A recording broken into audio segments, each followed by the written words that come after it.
ఈరోజు నా కోసం ఆత్మీయ కార్యక్రమానికి మిమ్మల్ని అందరినీ ప్రేమపూర్వకంగా ఆహ్వానిస్తా ఉన్నాను. అందరూ బాగున్నారు కదా? ప్రభు కృపను బట్టి మీరంతా క్షేమముగా ఉన్నారని నమ్ముతా ఉన్నాను. చిన్న ప్రార్థన చేసుకుని ఈ దిన వాక్యాన్ని ధ్యానము చేద్దాం. పరిశుద్ధుడా, ప్రేమగల తండ్రి, గొప్ప దేవుడా, కనికరము గల దేవా, నీకు వందనాలు. నీ కృపను బట్టి, నీ కనికరాన్ని బట్టి ఇప్పటి వరకు నువ్వు చూపిన దేవా తండ్రి, నీవిచ్చిన క్షేమమును బట్టి నీకు వందనాలు చెల్లిస్తా ఉన్నాం. ఈ సమయంలో నీ మాటలు వినటానికి ఆశ కలిగి ఉంటుండగా వాక్యం ద్వారా మా అందరితో మీరు మాట్లాడమని యేసు నామములో ప్రార్థిస్తున్నాము తండ్రి. ఆమేన్. ఈరోజు దేవుని వాక్యము హెబ్రీయులకు రాసిన పత్రిక 11వ అధ్యాయము 6వ వచనము. విశ్వాసము లేకుండా దేవునికి ఇష్టుడయ్యుండుట అసాధ్యము. ఈ వాక్య భాగాన్ని మనము గమనించినప్పుడు, మనము దేవునికి ఇష్టమైనటువంటి వ్యక్తులుగా ఉండాలి అంటే, దేవునికి ఇష్టమైనటువంటి జీవితము మనము జీవించాలి అంటే, మనము కలిగి ఉండవలసినటువంటి ఒక విషయాన్ని ఇక్కడ తెలియజేస్తా ఉన్నారు. ఏంటి అంటే, మనము విశ్వాసము కలిగి ఉండాలి అని. మనము ఎప్పుడైతే విశ్వాసము కలిగి, నమ్మకము కలిగి ఉంటామో, ఆయనకి ఇష్టమైన వారిగా ఉంటాం. ఆయనకి ఇష్టమైన వారిగా ఉండటానికి ఎన్నో ప్రయత్నాలు చేస్తూ ఉంటాం. ఏవేవో పనులు చేస్తూ ఉంటాం. కానీ దేవుని వాక్యం సెలవిస్తూ ఉంది, విశ్వాసము లేకుండా దేవునికి ఇష్టుడయ్యుండుట అసాధ్యము. క్రైస్తవుని యొక్క మూలము ఏంటి అంటే విశ్వాసము. క్రైస్తవ జీవితానికి ఆధారము ఏంటి అంటే విశ్వాసము. కాబట్టి మనము విశ్వాసము కలిగి ఉన్నప్పుడే దేవునికి ఇష్టమైనటువంటి వ్యక్తిగా మనము ఉండగలము. ఆయనకి ఇష్టముగా ఉండటానికి ఏవేవో పనులు చేస్తూ ఉన్నవేమో, కానీ ఆయన ఏం చూస్తున్నాడు అంటే, నీలో నాలో విశ్వాసముందా? దేవునామానికి మహిమ కలుగునుగాక. నీలో నాలో విశ్వాసం ఉందా లేదని ఆయన చూస్తా ఉన్నాడు. కాబట్టి విశ్వాసము లేకుండా ఆయనకి ఇష్టులయ్యుండుట అసాధ్యమని దేవుని వాక్యం సెలవిస్తూ ఉంది. అయితే ఎందుకు మనం విశ్వాసాన్ని కోల్పోతూ ఉంటాం?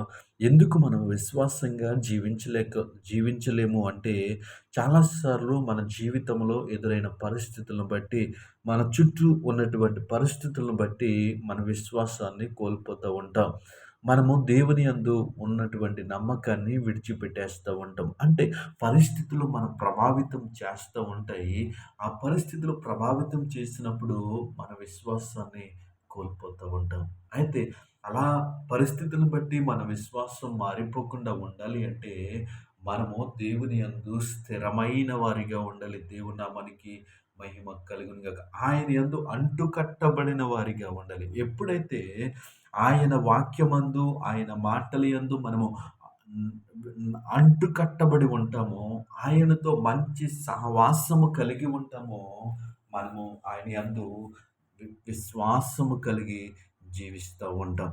మనకి ఎదురయ్యేటువంటి చిన్ని చిన్ని సమస్యలను బట్టి, ఆటంకములు బట్టి, ఇబ్బందులను బట్టి మన విశ్వాసాన్ని విడిచిపెట్టేస్తూ ఉంటాం. అంటే ఈ లోకంలో శరీరానుసారంగా జీవిస్తున్నటువంటి మనము, శరీరానుసారంగా బ్రతుకుతున్నటువంటి మనము, ఎదురైనటువంటి పరిస్థితులను బట్టి మన విశ్వాసము మారిపోతూ ఉంటది. కానీ అది ఎంత మాత్రము మన యొక్క క్రైస్తవ జీవితానికి మంచిది కాదు. యోబు యొక్క జీవితాన్ని మనం చూసినట్లయితే, తనకి ఎదురైనటువంటి ప్రతి శ్రమలో కూడా మరింత విశ్వాసముగా దేవుని యందు నమ్మకం ఉంచినట్లుగా మనము చూస్తా ఉన్నాం. అందుకే ఆయనకు ఇష్టమైనటువంటి వ్యక్తిగా యోబు జీవించినట్లుగా మనము చూస్తా ఉంటాం. కాబట్టి ఈ లోకంలో పరిస్థితులు ఏ విధంగా ఉన్నప్పటికీ, మనము దేవునికి ఇష్టమైనటువంటి వ్యక్తిగా ఉండటానికి ప్రాకులాడాలి.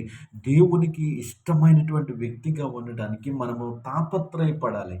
ఎందుకు అంటే, మనము ఆయనకెప్పుడు ఇష్టమైన వారిగా ఉంటామో, మన పట్ల ఆయనకు కూడా ఇష్టం కలిగినటువంటి వ్యక్తిగా ఉంటారు. ఇష్టము కలిగినటువంటి దేవునిగా ఉంటారు. కాబట్టి మనము ఆయన్ని ఇష్టపడినప్పుడు, ఆయన మనల్ని ఇష్టపడినప్పుడు, మన మధ్య ఒక సంబంధం అనేది ఏర్పడతది.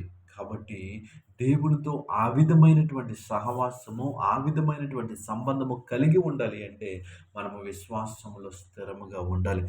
ఎప్పుడైతే మనం విశ్వాసములో స్థిరముగా ఉంటామో, ఆయనకిష్టమైనటువంటి వ్యక్తులుగా ఉంటాం. కాబట్టి ఈ మాటలు విన్న నీవు, నేను ఆయనకిష్టమైనటువంటి వ్యక్తిగా జీవించటానికి ప్రయాసపడదాం, తాపత్రయపడదాం. అట్టి కృపా దేవుడు మనకి అనుగ్రహించును గాక. ఆమేన్.